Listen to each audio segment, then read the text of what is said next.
DM आरती सिंह सादे कपड़ों में अपनी छोटी बहन के साथ एक ऑटो रिक्शा में बैठकर मॉल में शॉपिंग करने जा रही थी। तभी रास्ते में एक चेक पोस्ट पर पुलिस ने ऑटो रिक्शा को रोक लिया। इंस्पेक्टर अशोक सिंह ने ऑटो चालक से कागजात की मांग की और कमी निकालते हुए रिश्वत की मांग शुरू कर दी। पुलिस इंस्पेक्टर ने कहा, तुम्हारे वाहन का इंश्योरेंस नहीं है, पोल्यूशन सर्टिफिकेट नहीं है, चालान तो कटेगा ही। ऑटो चालक हाथ जोड़कर बोला, साहब मुझसे गलती हो गई, कागज मेरे पास है लेकिन घर पर छूट गए हैं, मैं कल दिखा दूंगा, कृपया माफ कर दीजिए। इंस्पेक्टर अशोक सिंह ने सख्ती से कहा, नहीं चालान तो कटेगा, अगर चालान नहीं कटवाना चाहते तो 2000 रुपए दें। ये सुनकर डीएम आरती सिंह चुपचाप पूरी घटना देख रही थी। ऑटो रिक्शा वाला विनम्रता से कहता है, साहब अभी तो मैं घर से निकला हूँ, दिन की शुरुआत ही हुई है, मेरे पास पैसे नहीं है, अभी तक मैंने एक भी रुपया नहीं कमाया है, मैं आपको कहां से पैसा दूं? पुलिसकर्मी तंज कसते हुए जवाब देता है, तुमने कल तो कमाया होगा, वो पैसा कहां गया? उन्हीं पैसों में से दे दो। ऑटो चालक ने निराश स्वर में कहा, साहब वो पैसे तो कल ही खर्च हो गए, मेरे पास सच में पैसे नहीं है, आप मुझे माफ कर दीजिए, आगे से ऐसी गलती कभी नहीं करूंगा, मैं हमेशा अपने कागज साथ रखूंगा। इस पूरी बातचीत के दौरान डीएम आरती सिंह जो ऑटो के पीछे बैठी थी, चुपचाप सब कुछ देख और सुन रही थी। जब police inspector Ashok Singh auto rickshaw वाले पर रोक डालते हुए कहा, अबे गरीब भिखारी, तेरे पास 2000 रुपये नहीं है, किसी भी तरह से मुझे 2000 रुपये दे, नहीं तो तेरी ऑटो रिक्शा को जब्त कर ली जाएगी। रिक्शा वाला बोला, सर मैंने क्या किया है जो मेरी ऑटो रिक्शा आप जब्त करेंगे?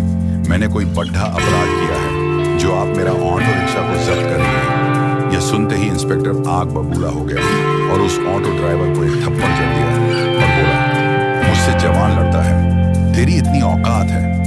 यह देखकर डीएम आरती सिंह को गुस्सा आ गया। वह ऑटो से उतरकर उनके पास गई और उन्होंने पुलिस वाले से कहा, आपको इस ड्राइवर को थप्पड़ मारने का अधिकार किसने दिया? ये कोई तरीका है?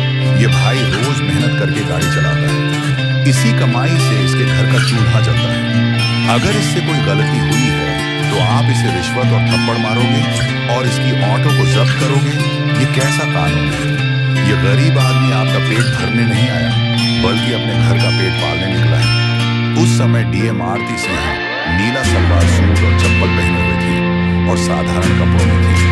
वे अपनी बहन ललिता के लिए कपड़े खरीदने के लिए मॉल में जा रही थी। पुलिस वालों को लगा कि यह कोई आम आदमी है जो उनसे इस तरीके का सवाल जवाब कर रही है। आरती की बात सुनकर सब इंस्पेक्टर अशोक सिंह और भड़क गया। उसने तीखे स्वर में कहा, तू मुझे सिखाएगी कि मुझे क्या करना चाहिए? बीच में बोलने किसने कहा? ज्यादा बकवास मत कर वरना तुझे भी हवाला दिखा दूंगा। मैं पुलिस हूँ, चाहूं तो अभी गिरफ्तार कर लूं। ज्यादा अकड़ मत दिखा, समझी? अशोक सिंह को बिल्कुल अंदाजा नहीं था कि जिससे वह इस लहजे में बात कर रहा है वह दरअसल एक डीएम अधिकारी है। आरती ने शांत रहते हुए कहा, सर आप पुलिस वाले हैं तो क्या लोगों को लूटेंगे, गरीबों से जबरन रिश्वत लेंगे? ये जो आप कर रहे हैं ये न सिर्फ गलत है बल्कि कानून के खिलाफ भी है। आरती की बात सुनकर अशोक सिंह आबाक हो बैठा। उसने गुस्से में आरती को थप्पड़ मार दिया और बोला, तू मुझे कानून सिखाएगी? तुझे उसी वक्त से देख रहा हूँ, बहुत ज्यादा बड़बड़ा रही है। तुझे लगता है कि तुझे मुझसे ज्यादा कानून आता है? ज्यादा गुस्सा मत दिला वरना तुझे और तेरी बहन ललिता दोनों को जेल में सड़ा दूंगा। चलो जल्दी ऑटो लेकर भागो यहाँ से। ऑटो चालक ये सब देखकर डर के मारे चुप था। वहीं आरती ने अपने गुस्से को काबू में रखा। वह जानबूझकर अपनी पहचान उजागर नहीं कर रही थी क्योंकि वह देखना चाहती थी कि सब इंस्पेक्टर अशोक सिंह कितनी हद तक ले सकते हैं। फिर वह ऑटो रिक्शा पर बैठे। कुछ देर बाद ऑटो ने उन्हें कपड़ों की मॉल पर उतार दिया। आरती ने अपनी बहन ललिता को अंदर ले जाकर उसके लिए सुंदर सुंदर कपड़े खरीदे। बाहर से भले ही आरती शांत दिखाई दे रही थी लेकिन मन ही मन उसने ठान लिया था इस सब इंस्पेक्टर अशोक सिंह को सबक सिखाना ही होगा।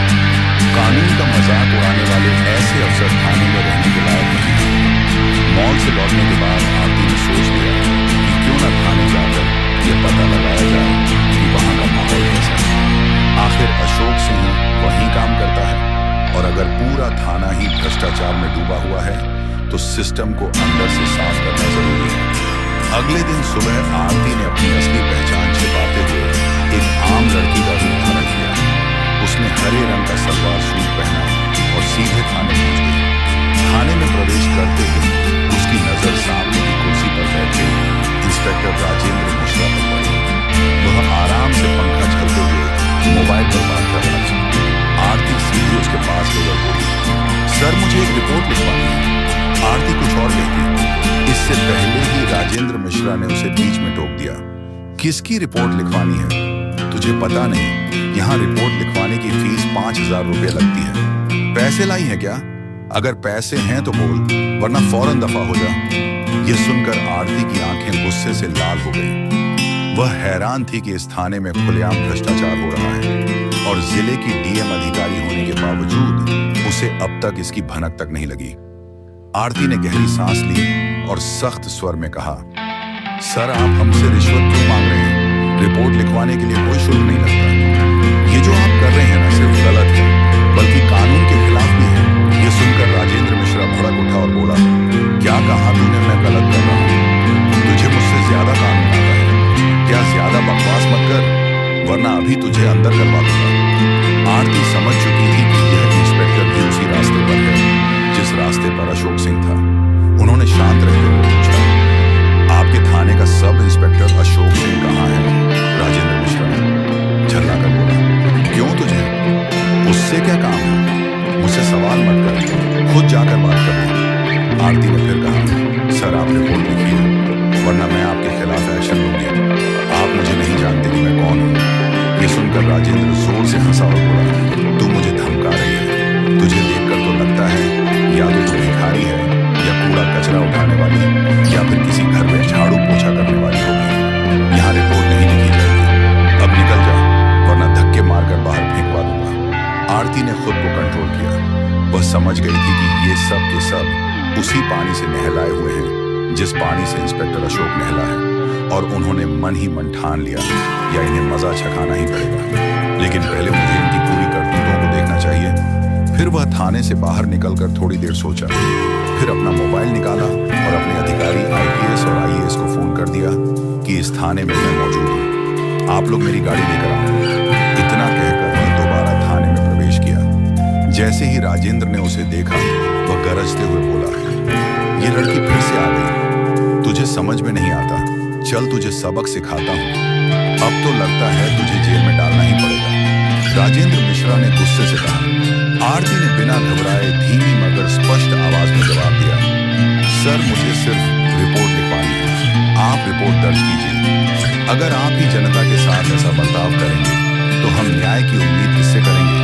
मगर मिश्रा फिर वही रट दोहराने लगा। मैंने कहा ना रिपोर्ट लिखवानी है तो 5,000 रुपये निकालो। बिना पैसे यहाँ कुछ नहीं होगा। बार बार परेशान मत कर, वरना धक्के मारकर बाहर फेंक दूंगा।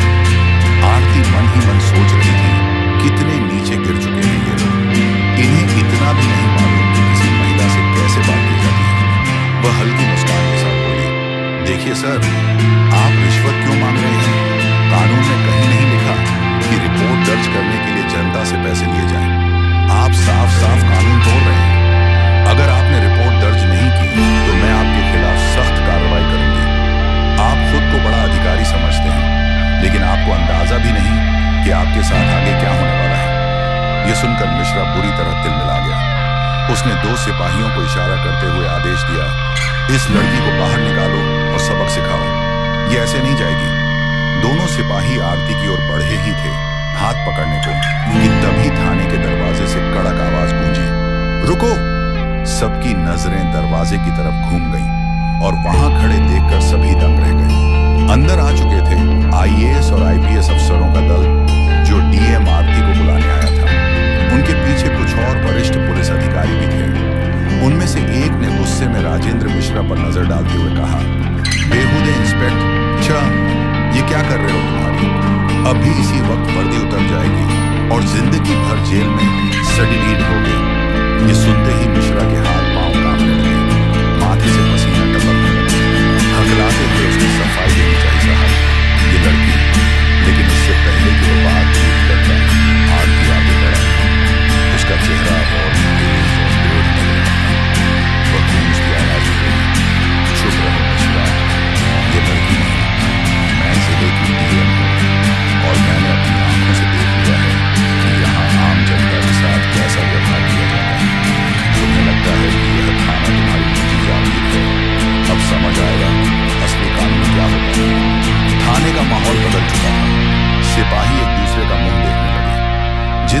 सिपाहियों ने अभी अभी आरती को पकड़ने की कोशिश की थी, वे डर के मारे पीछे हट गए। आईएएस अधिकारी ने गुस्से में टेबल पर जोर से हाथ मारा और आदेश दिया, कांस्टेबल, तुरंत इंस्पेक्टर मिश्रा को हिरासत में लो, अभी इसी वक्त। एक क्षण की भी देरी बर्दाश्त नहीं होगी, वरना अंजाम तुम जानते हो। पूरा थाना सन्नाटे में डूब गया। जो मिश्रा कुछ देर पहले शेर की तरह दहाड़ रहा था, वही अब हाथ जोड़कर गिड़गिड़ा रहा था। वह आरती की तरफ देखकर रोते हुए बोला, मैडम, मुझसे गलती हो गई, एक मौका दीजिए, मेरी नौकरी चली जाएगी। लेकिन आरती की आंखों में जरा भी नरमी नहीं थी। उसने ठंडे और कठोर स्वर में कहा, गलती तब गलती होती है जब वह एक बार हो। तुम्हारा अपराध गलती नहीं, आदत है, और इसकी सजा तुम्हें मिलकर ही रहेगी। जनता की आवाज दबाना, कानून का मजाक उड़ाना और महिला का अपमान करना अपराध होता है, गलती नहीं। डीएम आरती कठोर शब्दों में अपने अधिकारी आईपीएस को बोली, इन्हें तुरंत के तुरंत सस्पेंड करो और उनके हाथों में हथकड़ियां लगाओ। ये सुनकर आईपीएस अधिकारी ने इशारा किया और दो सिपाही आगे बढ़कर इंस्पेक्टर राजेंद्र मिश्रा को हथकड़ी पहनाने लगे। थाना परिसर में मौजूद बाकी पुलिसकर्मी सर झुकाकर खड़े थे। जैसे ही मिश्रा को ले जाया गया, तभी थाने के दरवाजे से अचानक इंस्पेक्टर अशोक थाने के मेन गेट से अंदर आया। उसके चेहरे पर घबराहट थी, लेकिन वह हालत को समझे बिना ही अंदर चला आया। जैसे ही उसने डीएम आरती को सामने खड़ा देखा, उसके होश उड़ गए और उसके चेहरे पर वही सीन घूम गया जब सड़क पर उसने ऑटो वालों का चालान काटते वक्त आरती को आम लड़की समझकर थप्पड़ जड़ दिया था। उसे दिन उसे लगा था कि बस एक मामूली वाक्य है, लेकिन आज वह समझ गया कि उसके सामने वही लड़की और उसके पीछे आईएएस आईपीएस बड़े बड़े अधिकारी क्यों खड़े हैं। उसके मन में चलने लगा कि मैंने जिसे थप्पड़ मारा था उसने डीएम ऑफिस में कंप्लेंट की होगी, इसलिए अधिकारी यहाँ जांच पड़ताल करने के लिए आए हुए हैं। तभी इंस्पेक्टर अशोक बूंद बुदाते हुए कांपते आवाज में उन बड्ढे अधिकारी से बोला, सर, ये लड़की एक नंबर की लफंगी है। जब मैं एक ऑटो वाले का चालान काट रहा था तो यह मुझसे भिड्डेंच गई और मुझे थप्पड़ मारने लगी, तो मैं इसे कुछ भला बुरा कहा तो यह डीएम ऑफिस में जाकर कंप्लेंट कर दी, जिससे आप लोगों ने यहाँ आकर राजेंद्र मिश्रा को गिरफ्तार कर लिया। बल्कि आप लोगों को इस लड़की को गिरफ्तार करना चाहिए था। ये बात सुनकर पूर्ण थाने में सन्नाटे छा गए, मानो कुछ बड़ा होने वाला है। तभी आईपीएस अधिकारी गुस्से में एक एक थप्पड़ अशोक के गाल पर लगा दी और कड़क आवाज में बोली, इंस्पेक्टर अशोक, तुम हद में रहो। तुम जिनके बारे में बोल रहे हो, तुम नहीं जानते कि यह महिला कौन है। ये बातें सुनते ही इंस्पेक्टर अशोक की मानो दिल का दौरा पड़ गया। उसने कांपते और एकदम डरते हुए आवाज में बोला, सर, आप क्या बोल रहे हैं? आखिर ये मैडम है कौन? इससे पहले आईपीएस अधिकारी कुछ बोलना चाहा, तभी डीएम आरती ने उसकी तरफ सीधी नजरें डाल दी। उनकी आंखों में वही आग थी जो उस दिन सड़क पर थप्पड़ खाते वक्त दबी हुई थी। डीएम आरती तेज और गंभीर स्वर में बोली, याद है वही थप्पड़? आज तुम्हें अपनी पूरी जिंदगी पर भारी पड़ने वाला है। इंस्पेक्टर अशोक, उस दिन तुमने सोचा होगा कि एक आम लड़की को नीचा दिखाकर तुम जीत गए, लेकिन असलियत ये है कि उस थप्पड़ ने मेरी आत्मा को नहीं, बल्कि तुम्हारे पूरे सिस्टम की गंदगी को उजागर कर दिया। तुमने सिर्फ मुझे नहीं मारा था, बल्कि उस जनता की आवाज को मारा था जो तुमसे न्याय की उम्मीद करती है। थाने के भीतर ऐसा सन्नाटा पसर गया मानो किसी ने सबकी आवाज छीन ली हो। अशोक का चेहरा पल भर में फीका पड़ गया था, होंठ कांप रहे थे पर आवाज जैसे गले में ही अटक गई। तभी आरती ने गंभीर स्वर में कहा, आज मैं सिर्फ डीएम बनकर नहीं आई हूं, बल्कि उन तमाम लोगों की तरफ से खड़ी हूं जिन्हें तुम्हारे जैसे अफसर हर जगह बेइज्जत करते हैं, चाहे सड़क पर हो, थाने में या दफ्तर में। तुझे लगा था कि वर्दी पहन ली तो खुद को भगवान समझ सकता है, लेकिन आज तुझे पता चलेगा कि कानून सबके लिए बराबर है, पुलिस वालों के लिए भी। बस इतना कहकर आरती ने टेबल पे एक तगड़ा थप्पड़ मारा। डर के मारे सब चौंक गए और चिल्लाई, कांस्टेबल इंस्पेक्टर अशोक को गिरफ्तार करो, वर्दी उतारो और सस्पेंशन की रिपोर्ट अभी बनाओ। आईपीएस अफसर ने बिना एक सेकंड गंवाए इशारा किया। दो सिपाही आगे बढ़े, अशोक के हाथ में हथकड़ी डाल दी। बेचारा पूरी तरह कांप रहा था, गिड़गिड़ा के बोला, मैडम प्लीज माफ कर दीजिए, गलती हो गई, मैं पहचान नहीं पाया था। लेकिन आरती ने उसकी बात बीच में काट दी। कानून किसी की पहचान नहीं